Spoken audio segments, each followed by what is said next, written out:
스트레스도 풀리고 좋습니다. 왜 상당히 운동도 되고요. 요 근육이 아주 좋아집니다. 예정에 없던 영상을 찍게 됐습니다. 제 제목 손톱으로 자르기. 이게 지금 요 제 제목 화이트 오크인데요.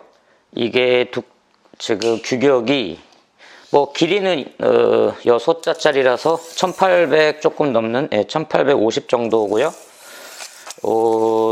폭이 212 조금 안 되고 두께가 3인치짜리라서 지금 75mm 정도 나옵니다.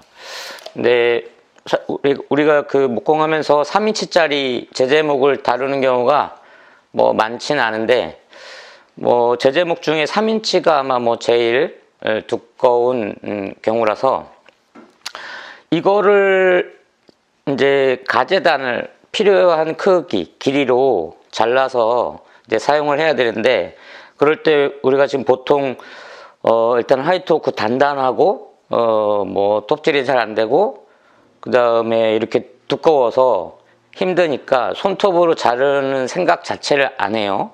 그래서 이걸 그러면 어디다 자르냐? 뭐 보통 각도 절단기나 테이블톱 같은 걸로 자를 수도 있겠죠. 그런 기계들의 이런 제제목, 그러니까 면이 고르지 않은 제제목을 올려놓고 자를 때 위험한 경우들이 생깁니다. 그래서 손톱으로 자르면 일단 그런 위험한 일은 면할 수 있겠죠. 그래서 그런데 손톱으로 자르는 게 쉽지 않을 거라고 생각을 해서 아예 생각을 하지 않고 어렵사리 막 그런 기계에다가 하면서 사고를 당할 수도 있어요. 그래서 지금 제가 이걸 자르는 게 그렇게 어려운 일이 아니다 해보면, 막상 해보면 그렇게 어려운 일이 아니라는 것을 보여드리기 위해서 이 영상을 찍는 겁니다.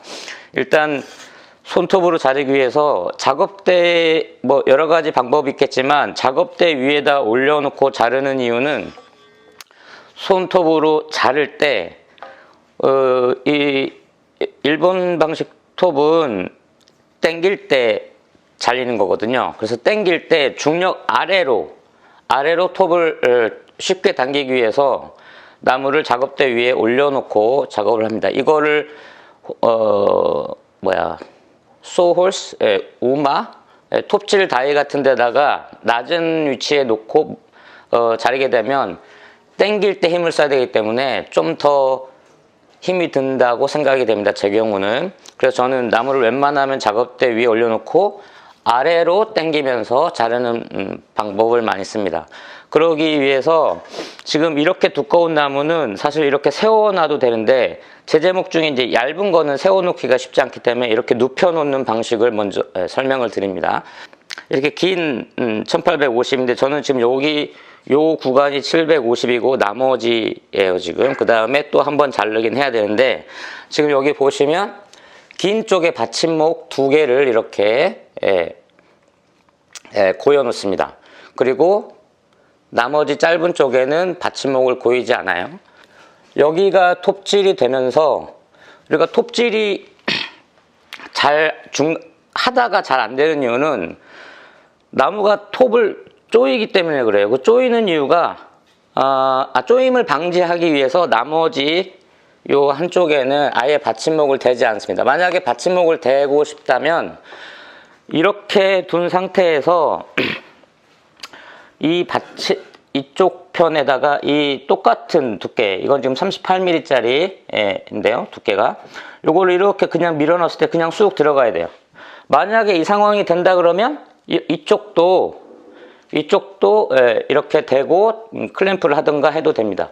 다만 이쪽이 이렇게 멀어지면 안 돼. 지금 여기서 이쪽으로 가려고 했더니 지금 뻑뻑하거든요. 이 상태에서 클램프를 하면 톱이 나무를 썰면서 이 나무와 이 나무가 톱을 이렇게 조이게 돼요. 그러니까 이렇게 한쪽이 헐렁한 상태, 이런 상태면은 여기를 조여도 상관없다. 근데 뭐 굳이 저는 지금 필요가 없기 때문에 안 조이는 걸로 하겠습니다. 이쪽만 클램프를 해줘요. 이거를 너무 멀리 하실 필요 없습니다. 이 정도. 받침목보다 이쪽 편에서 클램프로 나무를 편하게 그냥 잡아 놓습니다. 자, 그 다음에 제가 자를 부분을 연필금을 그었다가 잘 안 보일 것 같아서 그냥 대충 분필로 꾸불꾸불하게 했습니다. 지금 우리는 이걸 가재단 하는 거기 때문에 여러분들이 만약에 톱질을 하다가 약간 이렇게 삐딱하게 이렇게 삐딱하게 되진 않을 텐데 약간 금하고 잘 안 맞게 톱 재단이 돼도 상관없어요. 그래서 크게 신경 쓰지 마시고 그냥 굵은 선을 편하게 똑바로 그으시면 됩니다. 자, 이제 톱질을 할 텐데 이 톱은 지금 옥조 S616이라는 번호를 가진 건데 뭐 길이가 300짜리고 날판이 한 1.1mm 정도 되는 거예요. 그러니까 약간 러프한 톱이죠. 정밀 재단용은 아니지만 이걸로 잘라도 면이 그렇게 거칠지 않습니다. 자, 일단 잘라 볼게요. 자, 자르기 뭐 구분을 하셔야 돼요. 켜기와 자르기. 이건 지금 자르기니까 자르기 쪽으로 자 편안하게. 자, 톱질은요 말씀드렸지만 당길 때 하는 거예요. 당길 때. 그 다음에 날 각도를 잘 보시면 당기면서 나무를 약간 파고드는 각도로 되어 있기 때문에 톱으로 나무를 누르는 데 신경 쓰지 마시고 당기는 데 신경 쓰세요. 당기는 데. 자, 두 손을 잡고, 이런 거는 한 손으로 굳이 하실 필요가 없습니다. 두 손을 잡고 톱날하고 내가 금하고 방향이 맞는지 잘 확인하시면서 일단 이 각도로, 이 정도 각도로 잘 썰리는 정도까지 계속 썰어요. 여기와 이 두께 쪽의 금에 맞춰서 두 눈으로 다 보고 두 면을 동시에 보면서 썰 때까지 썹니다. 자, 만약 여기까지 끝까지 이 각도인지 확인하고 싶으시면 이 각도를 조금 더 높여가면서 이렇게 조금씩 세워가면서 이렇게 해서 맞구나 싶으면 이제 다시 두께 쪽 재단을 더 신경 씁니다. 착착 잡아채주는 데 신경을 쓰셔야 돼요.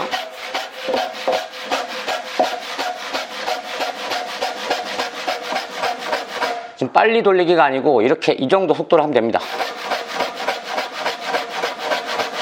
자, 이 정도 왔으면 다시 톱을 위로 들면서 조금씩 들면서 잘라줍니다. 자, 됐죠? 그 다음에 다시 내려요. 이걸 이렇게 각도를 이렇게 했다가를 반복하시면 훨씬 빠르고 쉽게 힘 안 들이고 자릅니다. 자, 마지막 순간에 조금밖에 안 남으면 얘가 이 무게 때문에 그냥 갈라지면서 쩍 떨어졌어요. 요때 요 나무보다 조금 두께가 얇은 거를 넣거나 이 경우는 지금 지금 아까 쑥쑥 들어가는데 지금 거의 다 톱질이 되니까 얘가 지금 내려갔죠. 그래서 이게 들어가는 게 좀 뻑뻑해요. 그렇지만 요 정도 받쳐놓고 합니다. 지금 보시면 여러분이 톱질할 때 찡겨가지고 막 이렇게 되고 이렇게 이렇게 휜다거나 이런 일이 지금 없잖아요. 마지막 순간엔 소리가 점점점 달라져요. 얇은 소리로 마지막 순간에 이렇게. 지금 자르는데 아마 5분도 안 걸렸을 거예요. 그리고 잘린 면을 보시면 지금 잘 안 보이겠지만 이렇게 깔끔하고 기계로 자른 것 같네요. 네.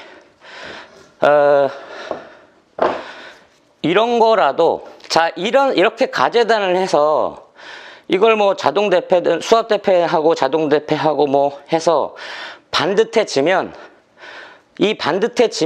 그 다음에 여기에 대해서 끝을 정확히 직각으로 가공한다거나 이런 거를 이제 각도 절단기나 뭐 테이블톱이나 이런 걸 이용하시면 되겠습니다. 다시 한번 말씀드리지만 기계에서 설명하기 복잡한 좀 문제가 생길 수 있습니다.